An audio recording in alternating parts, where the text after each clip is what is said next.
بسم اللہ الرحمن الرحیم۔ السلام علیکم ناظرین، میں عامر فیق، آپ دیکھ رہے ہیں میرا فیس بک اور یوٹیوب چینل عامر پولیٹیکل اپڈیٹس۔ ناظرین، آج 22 نومبر ہے۔ آرمی چیف کی ریٹائرمنٹ میں ایک ہفتہ باقی ہے، تو موجودہ army chief general Qamar Javed Bajwa وہ اپنے الوداعی دورے کر رہے ہیں۔ جس طرح کل انہوں نے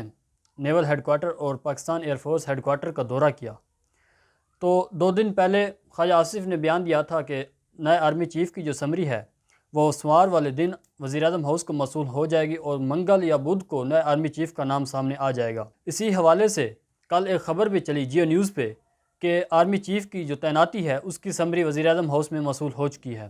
لیکن بعد میں جو حکومتی موقف آیا کہ ابھی تک کوئی بھی سمری وزیراعظم ہاؤس میں موصول نہیں ہوئی۔ آرمی چیف کی جو تقرری ہے اس حوالے سے عسکری اور سول قیادت کے جو تعلقات ہیں، جو اختلافات ہیں، انتہائی گمبھیر ہوتے جا رہے ہیں۔ جس طرح مسلسل حکومتی نمائندوں کی طرف سے بیان جاری کیے جا رہے ہیں۔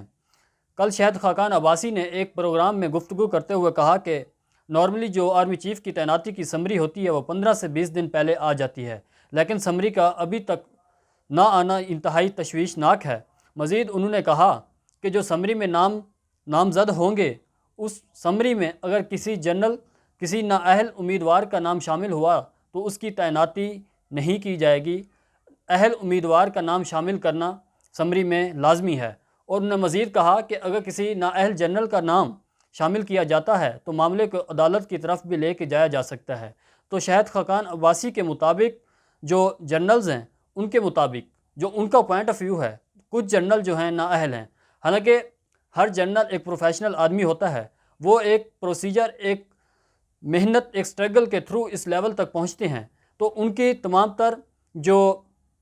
صلاحیت ہوتی ہے یا سکلز ہوتی ہیں اس پر کسی بھی قسم کا کوئی شک نہیں کیا جا سکتا۔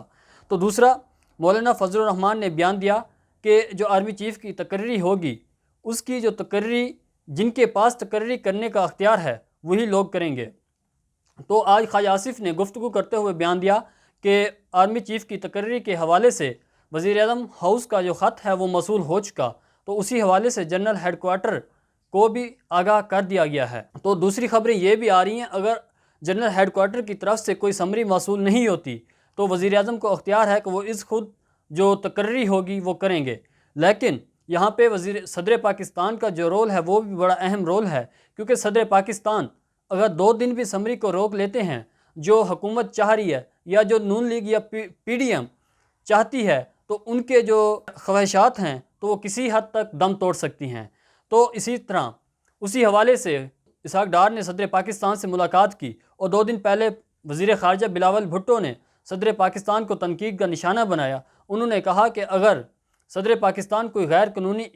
اقدام اٹھاتے ہیں یا کوئی اس طرح کا کام کرتے ہیں تو ان کو نتائج کا سامنا کرنا پڑے گا۔ دوسرا ناظرین، شہباز شریف کے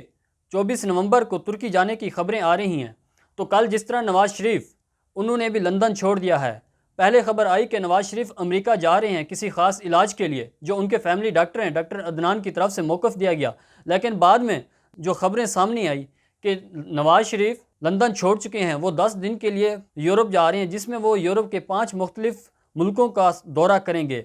تو نواز شریف، مریم نواز کے بیٹے جنید صفدر اور مریم نواز کی بہو جنید صفدر کی بیوی اور حسین نواز اس وقت وہ لندن چھوڑ کر یورپ میں کسی خاص دورے پہ جا چکے ہیں۔ تو اسی حوالے سے شہباز شریف کی بھی خبریں آ رہی ہیں کہ وہ 24 نومبر کو ترکی کا دورہ کر رہے ہیں۔ تو پہلے بھی ہمیشہ اکثر اسی طرح ہوتا رہا ہے کہ جب بھی نواز شریف کہیں گئے اور شہباز شریف کا بھی اچانک سے وہاں پہ جو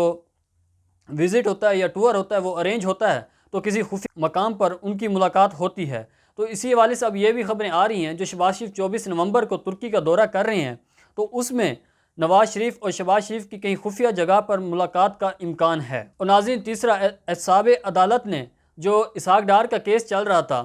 آمدن سے زائد اثاثوں کا کیس تھا جو نیب نے ریفرنس دائر کی تھی، تو آج احتساب عدالت نے اس کا فیصلہ سنا دیا کہ جو اسحاق ڈار کا کیس ہے وہ نیب کی نئی ترمیم کے مطابق وہ احتساب عدالت کا اختیار نہیں کہ وہ اس فیصلے کو سنے۔ تو آج اسحاق ڈار کو مکمل طور پر بری کر دیا گیا۔ ان کا جو کیس تھا، احتساب عدالت کے جج محمد بشیر نے فیصلہ سناتے ہوئے کہا کہ جب سے نیب کی نئی ترمیم آئی ہے، نئے ایکٹ کے بعد، یہ اب احتساب عدالت کا اختیار نہیں کہ وہ اس فیصلے کو سنے، تو اس طرح یہ فیصلے کو ہمیشہ کے لیے بند کر دیا گیا ہے۔ آج کے لیے اتنے ناظرین، مجھے اپنی دعاؤں میں یاد رکھیے گا۔ اللہ حافظ۔